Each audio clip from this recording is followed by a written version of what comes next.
नमस्कार, राज की बात में आपका स्वागत है। एक बार फिर ये फर्जी किसान नेता सड़क पर उतरने के लिए सरकार से दो दो हाथ करने के लिए तैयार है, लेकिन सरकार की तरफ से ये साफ तौर पर कह दिया है कि तुम्हारी जो नाजायज मांगे हैं वो पूरी नहीं की जाएगी। सरकार की तरफ से जो 3 मंत्री, पीएम मोदी के 3 मंत्री जब बैठक में गए तो वहां पर कुछ बेहतरीन प्रस्ताव रखे गए और इन फर्जी किसान नेताओं को कहा गया कि तुम्हारा मकसद अगर किसानों के लिए है, किसानों को समृद्ध बनाने के लिए है, तो इन सारे ऑफर की तरफ ध्यान दिया जाना चाहिए। लेकिन अगर आप लोग इन ऑफर की तरफ ध्यान नहीं देते हैं, अपनी मांग पर अडिग रहते हो, तो इसका मतलब है कि आपका मकसद किसान समर्थन नहीं है, किसानों के बेहतरी के लिए काम करना नहीं है, बल्कि एक क्षेत्र विशेष के कुछ लोगों को भ्रमित करके और पैसे देकर यहां पर हंगामा खड़ा करना है।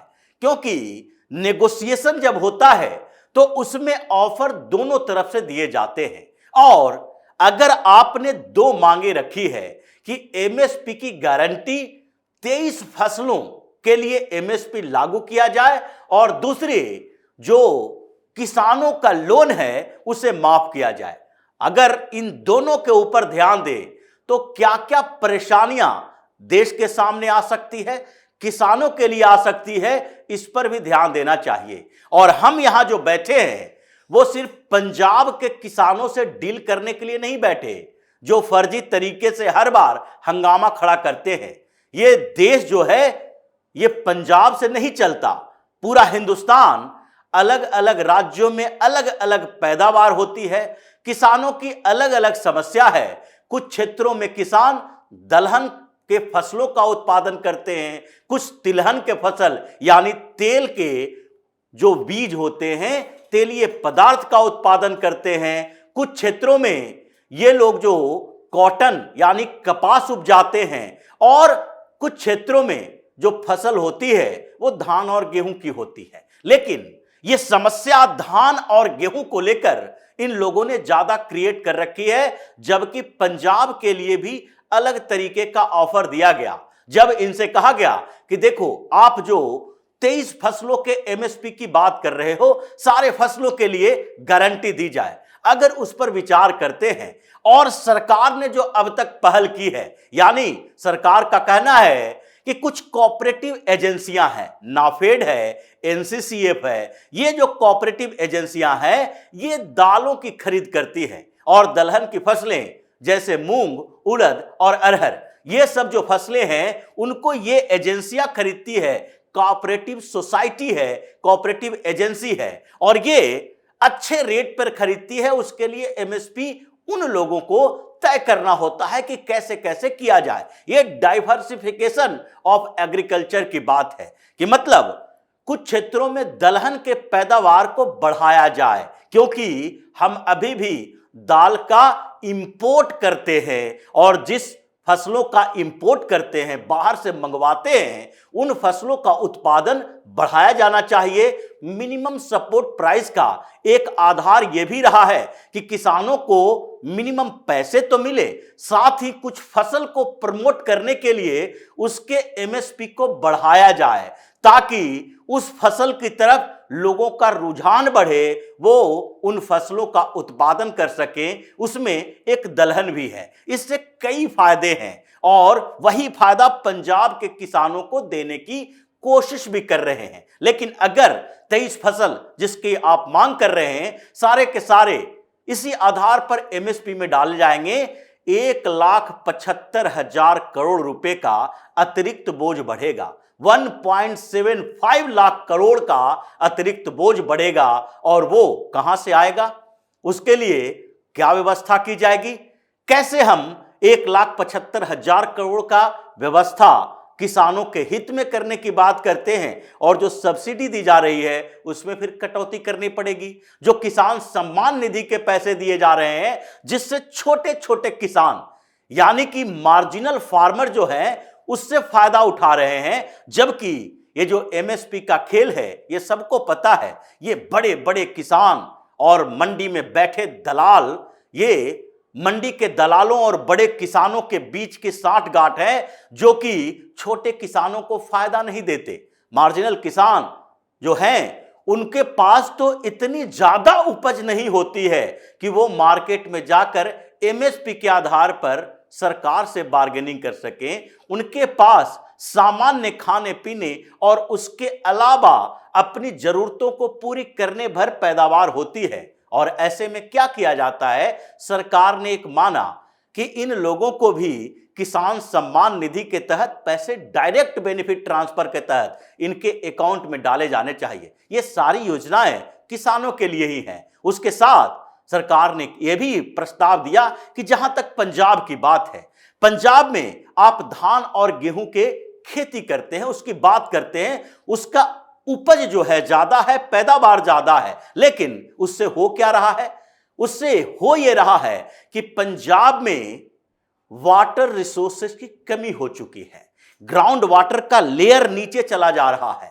लोग जानते हैं कि धान और गेहूं के फसल का उत्पादन करते करते पंजाब के खेतों में पंपिंग सेट जो है, ट्यूबवेल्स है, उसका लेयर कितना नीचे तक जाता रहा है। और फिर इससे बिजली सब्सिडी की बात आप करते हैं, जिसमें मुफ्त में बिजली दी जाती है और मुफ्त में बिजली राज्य सरकार देती है। ग्राउंड वाटर आप लोग कंज्यूम करते हैं, बेतहाशा पंपिंग सेट का इस्तेमाल किया जाता है जिसमें ग्राउंड वाटर की कमी हो रही है। दूसरी बात, वहां की मिट्टी के सुरक्षा के लिए सवाल उठाए जा रहे हैं।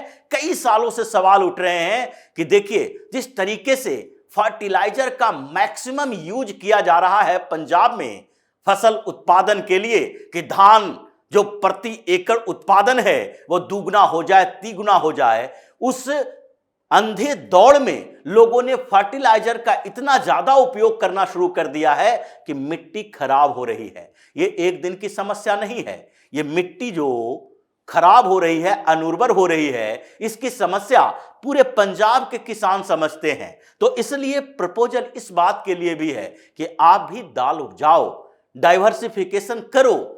और इस पर और दिक्कत पंढेर और डल्लेबाल जैसे लोगों की हो गई कि हमें से कहा जा रहा है कि धान की खेती की जगह आप दलहन की खेती साथ में कीजिए।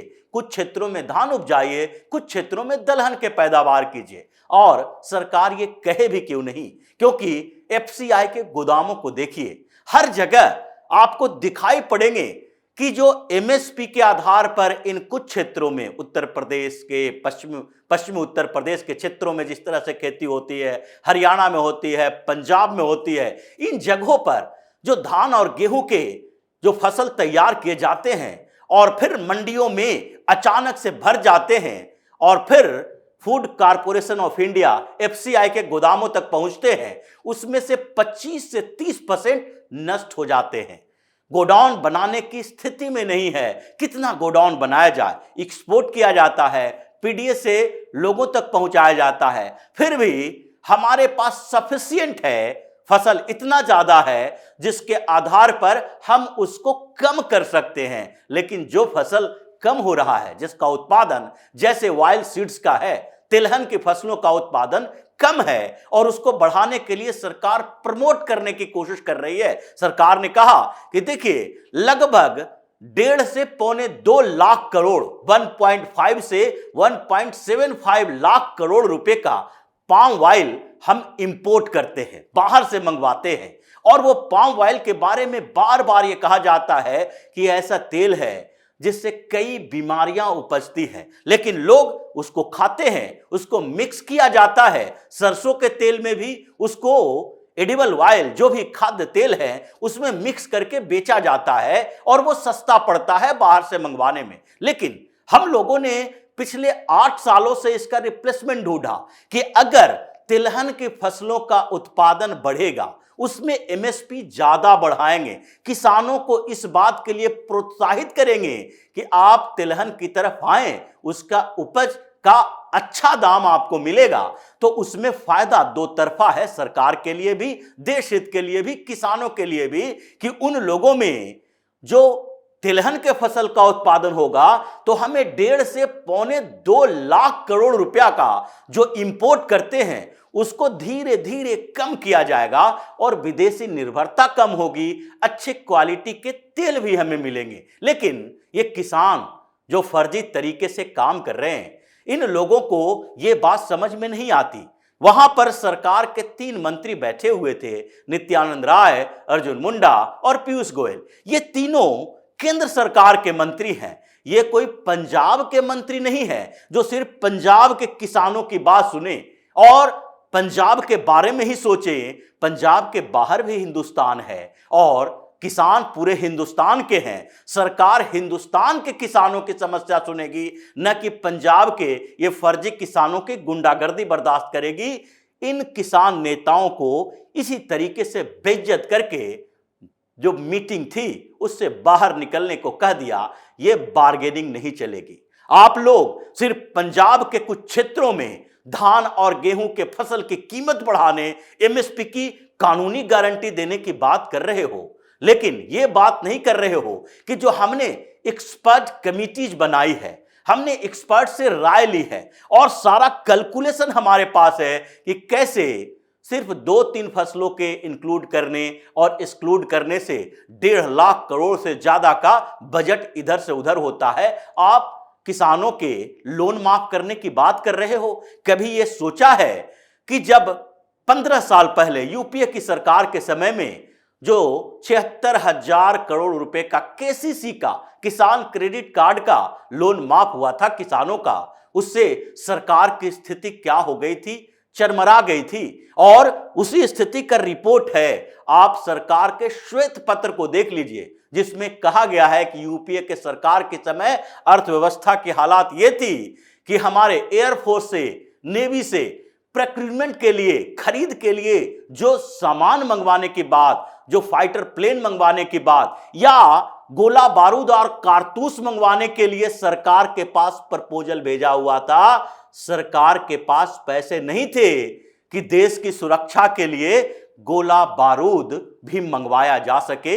ये हालात करके इन लोगों ने सत्ता से बेदखल हुआ है, क्योंकि इनकी समस्या ये नहीं थी कि देश कहां जा रहा है। इन लोगों की समस्या यह थी कि कैसे सत्ता पर काबिज रहे। आज भी राहुल गांधी यही काम कर रहा है, किसानों का लोन माफ कर देंगे, हर किसानों की सारी समस्याएं का समाधान हो जाएगा, एमएसपी गारंटी कानून लाएंगे। क्यों नहीं लाए? 60 साल तक तुम्हारी सरकार एमएसपी पर चर्चा तक नहीं किए। स्वामीनाथन कमीशन की रिपोर्ट की बात कर रहे हो, उसका एक अंश भी लागू नहीं किए। उस समय ये दलाल किसानों को समझ नहीं आता था कि आंदोलन करे। आज जब सरकार हर पहलुओं पर ध्यान दे रही है, देख रही है कि किस एरिया के, किस क्षेत्र के किसानों की क्या समस्या है, जो कपास कॉटन उपजाने वाले किसान हैं उन लोगों की समस्या क्या है, और उसके लिए अलग से पैकेज दिया जाना चाहिए, दलहन के लिए अलग से दिया जाना चाहिए, तिलहन के लिए अलग से दिया जाना चाहिए। और तुम एक पंजाब हरियाणा के आसपास के क्षेत्रों के कुछ लोगों को इकट्ठा कर लेते हो, हंगामा करते हो और धमकी देते हो। इन दोनों किसान नेताओं को जब भगाया गया तो उसके बाद बौखलाहट में पंजाब जाकर प्रेस कॉन्फ्रेंस करता है, धमकी देता है, हम तो अब फिर से बुधवार को 11 बजे से आंदोलन शुरू करेंगे, फिर दिल्ली चलो आंदोलन होगा और हम पंजाब से होता हुआ हरियाणा से आगे दिल्ली चलने के लिए हैं। सरकार को चाहिए कि हमें रोके नहीं हरियाणा में। हम किसी के खून खराबा, किसी को डिस्टर्ब करना नहीं चाहते हैं। यह सीधे तौर पर धमकी है। धमकी यह भी है कि आखिरकार प्रधानमंत्री नरेंद्र मोदी एक दिन का स्पेशल सेशन लाकर क्यों नहीं पार्लियामेंट के स्पेशल सेशन में इसे एमएसपी गारंटी कानून पेश करते हैं, पास किया जाता है। इस पर मनीष तिवारी ने भी, जो कांग्रेस के बड़े नेता हैं, ये राहुल गांधी के चमचे नहीं हैं। राहुल गांधी से इनके ऐसे जो परेशानियां हैं वो पिछले 3-4 सालों से चल रही है। पंजाब के विधानसभा चुनाव के समय में मनीष तिवारी को स्टार प्रचारक की लिस्ट में राहुल गांधी ने शामिल नहीं होने दिया था। जो मोदी लहर में भी सांसदी का चुनाव जीत कर आते हैं, उसी मनीष तिवारी ने कहा है ये भगवंत मान जो मीटिंग में बैठता है केंद्र सरकार के मंत्रियों के साथ, और जो आम आदमी पार्टी तमाशा करने के लिए दिल्ली में भी एक दिन का स्पेशल सेशन लाओ, विश्वास मत हासिल करो बेवजह का, जबकि कोई अविश्वास प्रस्ताव है नहीं, केजरीवाल के इशारे पर काम करो, तो क्यों नहीं पंजाब विधानसभा में एक प्रस्ताव पेश करता है कि राज्य सरकार एमएसपी गारंटी का कानून विधानसभा से पारित करेंगे। यह विधानसभा से पारित करने का बड़ा मायने नहीं है, लेकिन जिस तरह तुम लोग सीएए पर करते हो, जबकि विधानसभा का उसका कोई मतलब नहीं है, एनआरसी पर करते हो, विश्वास मत पर करते हो, स्पेशल सेशन बुलाते हो, प्रस्ताव पारित करके दिखाओ। वहां यह नहीं होगा। तुम मेडिएट करने के लिए, दलाली करने के लिए घूमते रहते हो, मतलब आपस में भी झगड़ा है क्रेडिट लेने के लिए। और पंडेल और डल्लीवाल ये दोनों ने जिस तरीके से कहा है कि आगे हम अब आंदोलन फिर से बुधवार को 11 बजे शुरू करेंगे, तो केंद्र सरकार की तरफ से भी आदेश दे दिया गया, इन लोगों से बातचीत नहीं होगी, अब डंडे से ही बातचीत का समाधान होगा, क्योंकि ये सुधरने वाले नहीं है। इसका एजेंडा किसानों का समर्थन नहीं है, बल्कि इसका तो पूरा का पूरा एजेंडा ही जो है वो हंगामा खड़ा करना है, पीएम मोदी की छवि खराब करने की कोशिश करनी है और चुनाव के समय दलाली करना है। आम आदमी पार्टी से पैसे लो, कांग्रेस से पैसे लो और इन लोगों को फायदा पहुंचाने के लिए भारतीय जनता पार्टी के खिलाफ जाओ, जैसे पहले राकेश टिकैत कर रहा था। इस बार संयुक्त किसान मोर्चा इन लोगों का साथ नहीं दे रहा है, इसलिए टिकैत भी अपने बिल में दुबका हुआ है, पूरी तरीके से एग्रेसिव नहीं हुआ है। लेकिन फिर भी ये सारे के सारे जो मिलजुल कर भारतीय जनता पार्टी के विरोध के नाम पर देश का सत्यानाश करने में जुटा हुआ है, इसका इलाज अब उसी के हथियार से होगा। जैसा करोगे वैसा ही भोगोगे। और इसलिए ये दिल्ली चलो जो रिक्वेस्ट कर रहा है, गिड़गिड़ा रहा है कि हमें दिल्ली क्यों नहीं जाने दिया जा रहा है, हमें क्यों रोका जा रहा है, ये तो तुम समझो। दिल्ली जाओ या पंजाब में प्रदर्शन करो, डेमोक्रेसी में प्रेशर ग्रुप बनाने का मतलब यह होता है कि सरकार या सत्ताधारी पार्टी को कमजोर करना, उस पर दबाव बनाना कि हम आपको वोट नहीं देंगे। बस इतना करो, गुंडागर्दी ना करो। गुंडागर्दी डेमोक्रेसी का कोई मायने ही बदल देता है, क्योंकि तुम 2000, 4000, 5000 लोगों को लेकर अगर गुंडागर्दी करोगे तो दूसरे तरफ समर्थन में 2 लाख लोग भी हैं। अगर यह सामना हो गया तो फिर क्या होगा? अगर पीएम मोदी के कहने पर 2 लाख लोग निकल जाएं और पंजाब में जाकर वहां पर विरोध प्रदर्शन करने लगे, एंटी फार्मर्स प्रोटेस्ट, तो फिर क्या होगा? बिहार के किसान इस प्रोटेस्ट में शामिल नहीं हैं, पूरे नॉर्थ इंडिया के दूसरे स्टेट के नहीं हैं, साउथ इंडिया के नहीं हैं, सिर्फ पंजाब के छिटपुट जगह के कुछ लोग मिलकर यह गुंडागर्दी नहीं कर सकता है। और इसलिए सरकार अडिग है और इस बार समझौता नहीं, डंडा से ही समाधान होगा। तो इसी तरह की खबरों के साथ फिर से हाजिर होंगे, तब तक के लिए बने रहिए हमारे साथ और देते रहिए हमें सहयोग, ताकि इसी तरह की खबर हम आपके लिए लाते रहें। धन्यवाद।